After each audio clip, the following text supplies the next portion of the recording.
It's very heartening to see all of you here. Because in our line, in healthcare, we are very happy when people take responsibility for your health. So you being here shows that your responsibility, not maybe of yourself, but also for your family members. Okay, so we've been talking about lots of things. Kate has told you a lot, Shilling has told you a lot, and it's lots of information. So now I'm sure all of you, and sign me up. I want to know whether I've got dementia, yeah? So how do we do this? Okay, let's see. Let's show some slides here. And so just like Shilling, we are not so very good without our external aids. Okay, so here we go. Okay, all right. And my another external aid. Okay, all right. So this person, let's see what is the normal profile of a person with dementia. Yes, that's what we understand, except for today. All right. I have to handle two things at the same time, excuse me. All right, elderly. And we consider that as part of normal aging. And most often, forgetful. And always repeating, asking us time and time again, are you coming home? Are you coming home? Where's my toothbrush? Where's my food? Okay. And has seen in the video earlier, getting lost, yeah? So not all the people in dementia are getting lost, okay? Some are very happily intact. Okay, so that's one version. How about this? Do you think this person might likely be a person with dementia? Anybody knows who this person is? It's David Cassidy. David Cassidy, okay. He was my heartthrob when I was growing up from the Partridge Family. I can still remember his song, I Think I Love You. All right. He's still thinking, I'm sorry, but yeah, he passed away this week, actually. This week, yeah? Okay, good. I have some fans of David Cassidy here. Okay, I can relate to me, okay. All right, so below 65? He was 63, I think. He just came out, he just revealed this year that he had dementia. Okay, sometimes also when you see a young person, you'll see you're wondering whether the person has got dementia, his behavior is a bit different. And then you'll say, oh, there's a personality change. Okay, hey, then someone says, yalla, andropause. Okay. And for the ladies' equivalent, don't just laugh, menopause. All the hot flushes, and just leave me alone. Okay, all right. And then we have some of this language difficulty. You're getting tongue-tied. That thingy, and then we all become teenagers, you know, that thingy that I want. I learned this, actually, that word from my son. Sometimes I can't find the word, and I says that thingy, and then he gets, what thingy? I said, I'm using your language here. Okay, so I'm just in sync with the youngsters now. And then sometimes we get lost, we put things and says, where's my key? And the key might just be right under their nose. Yeah? All right. And planning. Okay, yes, we are going on a trip, or we're going to the shop. So what do you need to buy? I'm going to Giant. This is the question every Saturday morning, if I'm not here talking. Let's go to Giant. Okay, what's it that you want to buy from Giant? Okay. And then we all get into this stuck situation. And then, of course, we have some aids like, okay, what are we having for dinner? Okay, all right, let's plan accordingly. And we buy the things that's needed. So this kind of things, like you need to plan, you need to prepare, and you need to plan backwards, okay? I'm going to do some dinner, I need to do some cooking. I need to do cooking, what are my ingredients I need to buy, and do I have the time to buy? Okay, so these are planning. So this also would be considered part of the impairments that you normally associate with dementia, people who have got some memory problems, not memory problems, but dementia, okay? All right.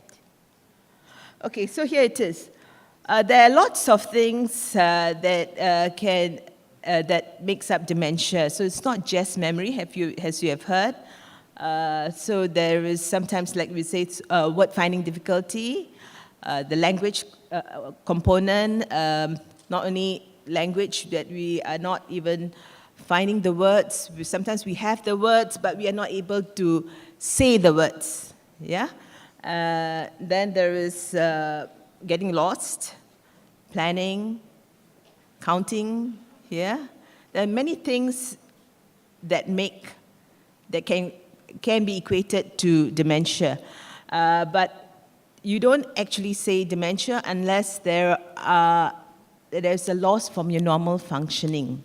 Okay, so if now I'm going back home and I'm listening to the radio and something is very interesting and I take the wrong turn, the partner next to me, you got dementia. Okay, so it's not just one thing, it's your functioning and whether there's a loss from your previous functioning. Yeah, if there's a drip, then we will see what is done, what's the cause of that. Okay, all right. Okay, so as we have seen, as the gentleman earlier has asked this question,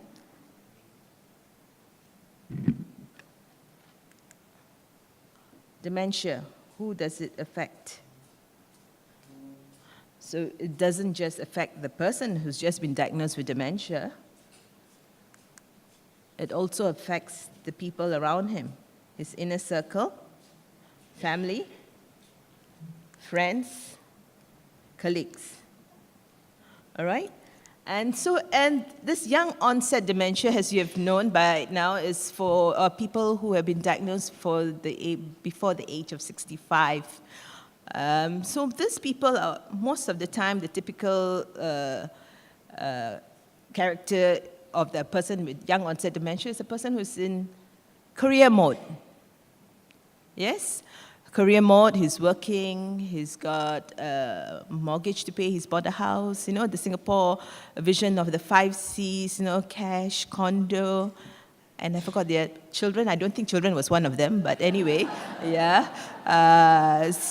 And club membership those days, club membership. So he's already got this. When he's got his job, he's already signed up for this. So now he's got his mortgage to pay, his house, and he's got his nice car. In my time, it used to be some small Toyota. Now maybe it's a Lexus. I don't think we are aiming for BMW, yeah, but never mind. So he's got this mortgage to pay, and he's trying to get up to his CEO level. Not chief entertainment officer, but still okay. And he's got, of course, his wife. And being in that sandwich generation, he's also responsible for his parents.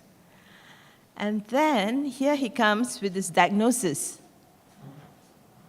And not only is he reeling in anger, being upset that he's got his whole life set in front of him, the family members are also quite devastated. How can this be happening? And for the wife, hopefully, she might have been preparing for their retirement. Yeah? And here it comes. And for the colleagues and friends, do I talk to him? Do I talk to him slowly? Do I avoid him? What do I do? And for the co-workers, like Kate was telling at home, she's a statistics. Now, everything that goes wrong in the office is this person's fault. Yeah?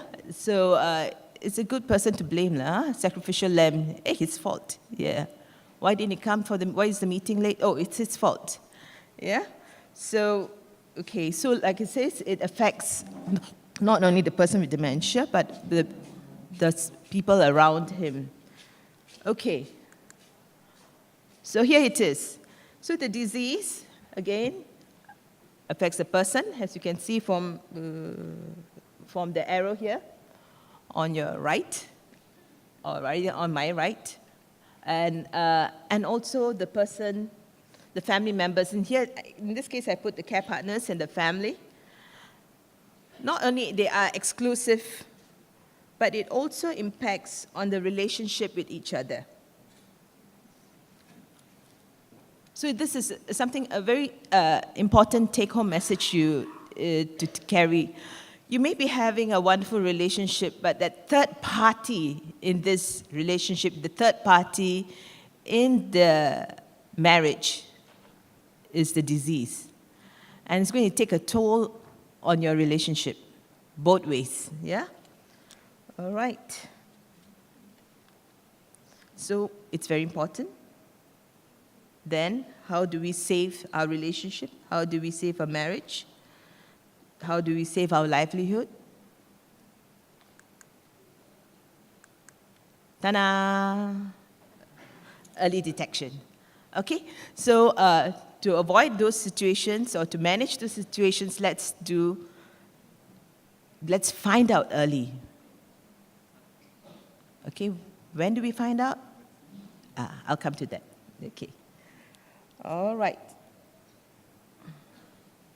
So now, as compared to before, there are lots of skills and technology being developed, and they're advancing in the diagnosis for dementia. Things as early as having the first sign, like what Kate said, when she found that, hey, that. I used to have struggles with the word receive. How do I spell the word receive? The E before I, or the E after I, after V. So now that is one indication, okay?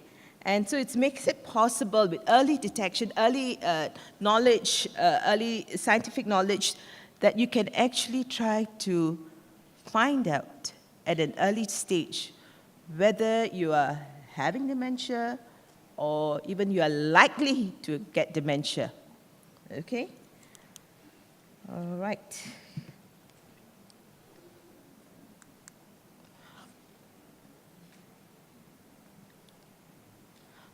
Okay, so how do you do this diagnosis?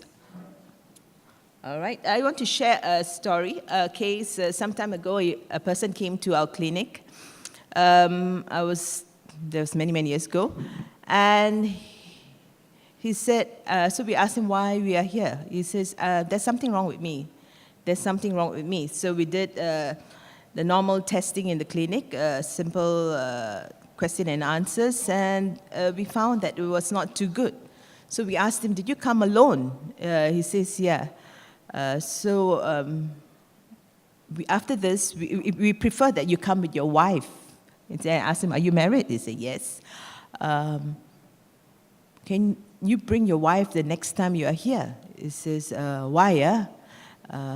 No, it's good for us to know what your wife observes with how you behave in everyday life. Says, no, I don't want her to know. I just want to know what's wrong with me. He says, okay. After the testing, we need to see the doctor. He says, okay. Then I said, how are you feeling? He said, scared, very scared. I said, okay, all right. And he is IT manager, okay, with a university degree, and is an IT manager, but all we could hear was he saying, scared. So from the time when we saw him in our clinic to the time when he needs to see the neurologist to give input based on the test, he's already left the clinic. He disappeared. So here was my colleague, a new nurse. She was telling, hey, I think there's something wrong with him. I said, yeah, there must be something wrong with him or else he wouldn't come here. No, I think he's a bit crazy. I said, okay, let's hold it. Then maybe he's depressed. I said, okay, maybe. Maybe he's stressed. I said, yes, maybe. Okay, let's wait. So we called him.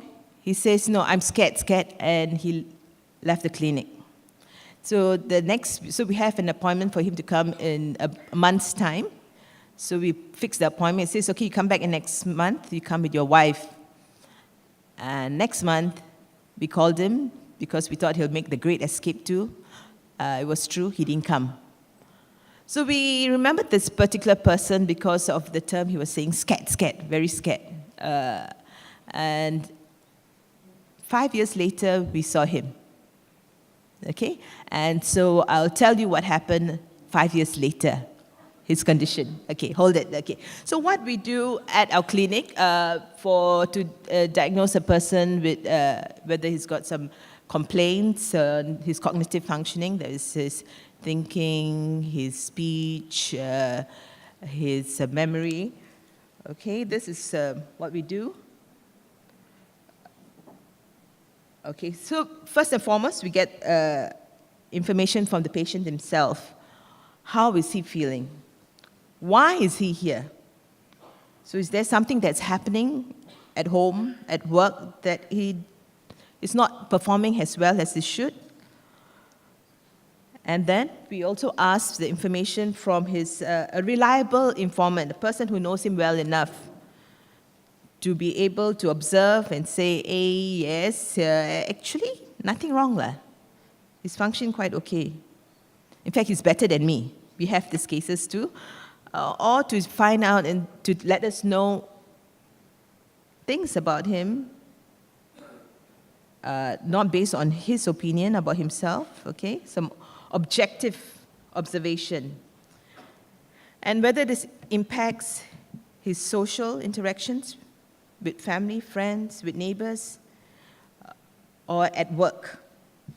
Okay? We even had situations where patients have come in with their colleagues, their bosses. And I thought that was very nice. I really thought that was very nice because it shows that the boss cares for him. Are they shouting to the neighbors, shouting, screaming, or are they just confined to the room, don't want to come out? Okay, so we need that information from the patient. We need the information from an objective observation. And then we also do what we call a neuropsych test. Initially, it's a screening test first, and then we move on, which assesses a pen and paper test, which assesses how you think, whether you're oriented to the time, place, the purpose you are here for. Because we have people come and say, no, I'm here. Why are you here? Oh, because my wife is sick. So we have that. And then we also do what we do is also we check on their mood. Because mood affects functioning. Yes? If you are not happy, if I'm very grumpy with my son, my poor son must be sneezing a lot. If I'm not happy with my son, when he asks me any question, I don't want to answer, right? I'll be grunting, all right? So the mood affects how well we do a thing. If we are anxious, we might not do so well, yeah? So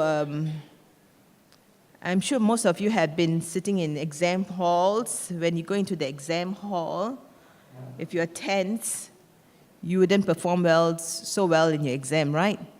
The moment you come back from the exam hall, it says, yes, yeah, I know this answer for A and B. I studied this, and I got it right.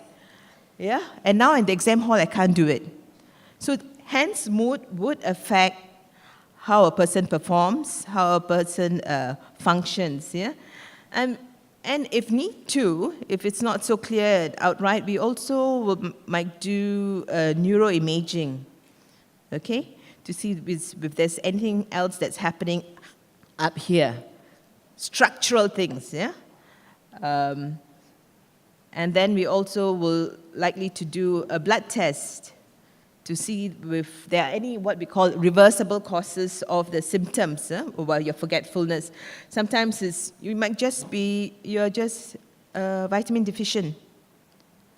Not enough iron, huh? Or you might have a thyroid disease.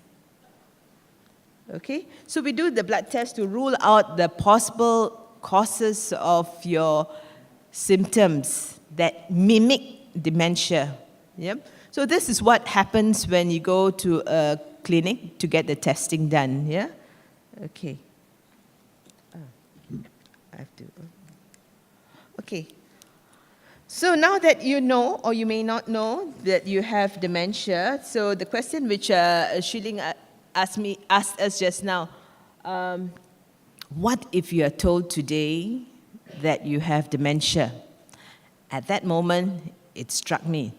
Oh dear, I've got 101 reports to finish. I didn't sign off on this. And then when my leave is pending, and my boss needs to see me for a meeting, and then for a moment, I just stop myself and say, shame on you. You should be thinking about your family. But that's me. Highly anxious, more concerned about work than anything else, okay? So how do we deal with dementia? Now that you have the dementia, how do we deal? The first thing, of course, we would want to do is to want to reduce that symptom. How can we reduce that symptom? Yeah? Priority number one, okay? And then reduce that strain of that diagnosis, not only on you, the person who's got dementia, but also on the circle, the outer circle, the inner circle, and the outer circle, the family and friends. Yeah? Because you wouldn't want them to be unhappy, right? And if you're not happy, they are not happy, right? And if you're not good to yourself, you're not good to others. So we would like to reduce that. And of course, the typical Singaporean question is money, okay? How can we reduce costs? If the government can pay for everything, yes, why not? Yep. I also second that. I agree with that here. Okay, I don't want to go on to that.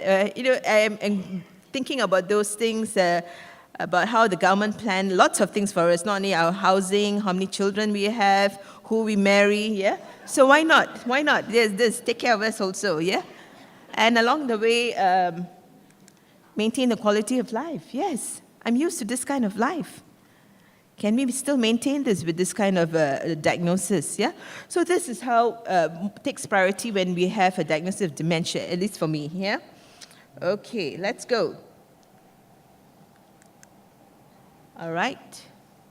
So dealing with dementia, and we hope that, like Kate said, that we do not, at this stage, as much as there's millions, I think last year in UK, University of Cambridge, University College London, and one other university that passes by me, has been endowed with about £30 million to investigate on breakthroughs in dementia medication.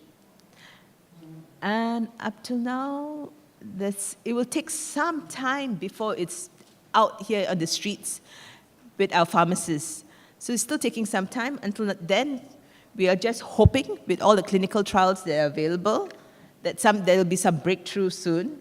Okay, so the medications that come, so with each disease, each kind of dementia, the different disease, there are different deficits, things that are happening that cause the certain part of the brain to not function as it should, okay? Okay, I'm under pressure, got 5 minutes, okay. All right, so depending on that condition, on that disease, there is medication for it, okay? And the most you can do is to try to maintain your functioning as long as possible, all right? Because it is affecting the cells in the brain, yeah? Okay. Okay, the purpose of the medication is to manage the symptoms. So some of us might be, you can't sleep. So sometimes the doctor will give you a medication to help you sleep. Sometimes there's no appetite. And sometimes there's also depression that sets in. Okay, if a person who tells me they've been diagnosed with dementia and it's not accompanied with the other D, depression or sadness, I think we like to see what's making them not depressed, okay? We like to study them. Okay, all right? So the next one is psychological support, okay? Because, like I said, with depression, you need that support because we don't want a person who goes down and not do anything for themselves because they're so sad. And not only they are sad, the family members are so sad. Okay? And this psychosocial support. So improve the, because I'm trying to manage these two things here. Improve the patient and carer mode. Okay. Encourage them to do anything that makes them happy. Pleasurable activities. If they like dancing, yes, please go on and do dancing. You know, if you trip, it's okay. It's just a part of the dancing. It's called it break dance. It's okay. Improve your ability to relate to the social settings, like the church, the temples. And if you need to, if you find has the disease progressed, you need to adjust your house, your environment, then let's see. That's when we come and find Shilling. Okay, make it the dementia-friendly environment, yeah? Or even at home, you can start. When my father, now I moved from my son to my father. When my father had cataract surgery, we had to actually do something drastic because we changed the tiles in his house. We used to have shiny tiles, marble tiles, and they're all shiny, and every time he sees water. And he takes a very difficult step. Each step is very difficult. He's very cautious because he's frightened to fall, rightfully, yeah? So sometimes we need to change things to make things easier. Telephone, buttons need to be bigger, yeah? So TV screen is bigger, yes, and cut down the noise. So some things we can change to make it much easier, more manageable. Sorry, okay. All right. And of course, this one, self-determination. You decide yourself, I'm not going to get this disease take me down. I'm still capable. While I still have the mental capacity, I'm going to do things for myself. Okay? And if you need to, plan. Okay, everybody is throwing it. The moment you get a diagnosis, they say stroke. Lasting power of attorney. Yes, especially if you have some businesses to take care. Yes, do it. I still see some people having difficulty with the advanced care planning. Okay, but first things first, the first step. Okay, plan in advance for each stage. All right. And then also link with all the available resources. So the gentleman was telling, in Singapore, what are the resources? All right? There are resources. Get into your Google, get into the websites. There are resources. Talk to your physician. It's just, you need to find it with a click of a button. Okay? Make contact. And make regular contact, because there are lots of people. If you make regular contact, you build up the rapport with them, and they will remember, Mr. Tan is calling me for the 10th time this week. Okay, they will remember, okay? Knock, knock, knock until the door opens, okay? Right. Okay, so why is it that now that we've turned around and said, why is it that all along there has been some barriers to accessing care? Why is it it's so difficult? Like the elderly lady, when the children say, oh, let's go to the doctors to go and see whether you have dementia. And the mom says, no. Okay? Some of them, especially some elderly, will say, yeah, it's normal, it's aging. You got no respect for me. This is my age. This is what happens. Okay? Or some even say, anyway, there's no cure, so why bother? Right? And of course, we all, Singapore, a lot of face value. The stigma. What if they know? What if my neighbors know? What if my office people know? Okay? All right. So empower yourself. Plan your own life. Make decisions about your own care. What do you want to do? Do you want to go nursing home?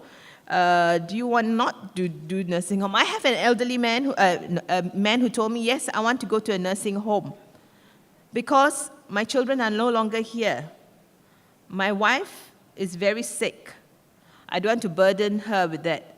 I'm going to the nursing home. and I'm going to go and shop around, just like looking for condos. We all, last time, weekends, any open house, we go. Not only for the biscuits and the drinks, but, the open. So we go, he went, and he found one. It says, when the time when I cannot do it, and he did right there. He told his children who are overseas, yes, when I can't take care of myself, please put me in this house. And once in a while, he go and check on them, whether they are maintaining their standards, yeah? All right, so he decides, that's his life, his decision. Some of us don't want. And I'm hoping, again, for the government to have a retirement village, because I'm sure I'm in his state, me and my husband are very sociable. We don't want to live alone in the house as much as we like. We want others. Retirement village, just like they have in other parts of the world. We have even looked so far as India, where you have a golf course next to it. Yeah. So why not, okay? Because, a new start in life, yeah? And so I'm going to put this in. This is a framework which I think, I know time's up, but I'll tell you, please bear with me while you wait while your stomach grumbles. Okay, this person mentioned there are two things that need to know. Internal reserve. You have your own resources, what you can do. And especially with early diagnosis, you know what you can do, what you cannot do. Okay? And hence, earlier it says the person with dementia, his relationship is affected. Okay? So build on your relationship with your family members. Okay? And equip yourself. Do some updating. Go and find courses. Maybe now the government is giving 500 Skills Future. Go for the courses. Use. The government is giving us money. Use it. Upgrade yourself. Okay? And if you feel that you still cannot, or that you cannot do it completely, there are external resources. You go to your professional help. Go to ADA. I'm not advertising for them, but never mind. You go to ADA. Go to Kutek Puat. Okay? Go even to your own doctor. Go to support groups. You can actually walk into a lot of hospitals that's got support groups. Listen, learn, network, okay? And also know, like I said, the daycare activities where they come to your house. Make friends. And it's the gotong royong atmosphere that we have in Singapore. We need to bring it back. In spite of our small houses where we lock ourselves in the door and very happy in our kingdom, we need to get into gotong royong atmosphere, help each other. And I must say, I've been to many places in the world for different conferences, but what they point out to me, when it comes to Asian society, we are very protective, so much so that we keep our family members at home. Stay safe, don't go out. But so much, that's the fastest way to decay, all right? So as much as we love and we care for them, we need to make them come out from that hole. Get them engaged, okay? And again, the external resources, technology-driven communications. Hey, where's my handphone? Yeah. Everything is on my handphone. If I lose my handphone, I'm dead. Okay. I think it resonates with a lot of people. Shopping list, going to Giant. I have a board on my fridge. I write all the things that is going down and I need to. And just before I go out, take a photo. And I went to a car park lately. This is the first time I go to a car park. When? Car park number plate, take a photo. The lift, take a photo. Yeah? So everything is there. So because these are what we call external strategies. Like I said, I have this. Okay. All right. As much as I'm having difficulty. Okay. And of course, if there are also the bracelets, the nice bracelets that's got your tagging, and not only for children, but for us. My husband texts me on my phone. Where are you? When you coming back? I'm missing you. Okay, it's so sweet of him, but all right. Okay, so, and I told him not to come for the stop. Okay. You see, I'm a very family person. I talk about my son, my father, my husband. Okay, so, yeah, that was the most important slide for me, besides you coming for early detection, okay, and life after diagnosis, okay. There is life after diagnosis, okay. You just need to adjust like everything else. When you got married, didn't you get adjusted? Didn't you adjust? Yes, you have to share not only the bed, you also have to share the toilet. Yeah? And how many of us enjoy staying in the toilet, right? Okay, so hence, I'm making light of the situation. It's a very difficult situation for us, yeah? Easier said than done, but yeah. So adjust, manage, change. So what I'm trying here to do is change your mindset. Change your mindset, okay? Maintain your identity. You are you, truer than true, okay? And your self-esteem, okay? Don't forget who you are. I'm sure a lot of you know what this is. Yes, these people know. You are my generation, okay? When we had the National Stadium, the Kallang Roar. Yes, watch football. If you need to watch football, scream for the goal. Never mind whose goal it is. Yeah? All right. Rediscover Singapore. When was the last time you went to Ubin? Rediscover, yes. And these are the things that's happening in your head, you know. Not only based on your memory, but new learning also. New pathways are being formed in your head. All right.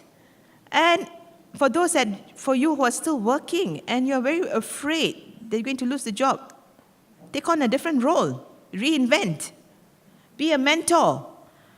There's a lot inside of you. You can still give. I had a senior gentleman who lived life. He tells me lots of stories when he comes for CEP. In fact, he's come, for the sessions, training sessions. I learned a lot from him because he's telling me lots of things. And what I did was I networked him with the school next door, the primary school. Tell him your life story. The children will love to know about it, about your Japanese war, about your life in the Japanese war. You're cycling from Malaysia and hiding in Johor. You're selling air batu, ais kacang, air batu, if those of you who know what's air batu. If you're not, then I think you need to join with the kids in school. All right, so adjust, and manage those changes. So this is the message here. So when Kate was telling, and when Shilling was telling, I said, oh, we are all telling you the same message. In spite of this diagnosis, take yourself out of the shadow of dementia and live. Live while there's still life. Yeah? Okay. Okay. I think I have to go, or else people are going to start throwing things at me. A big round of applause, ladies and gentlemen, for Eveline.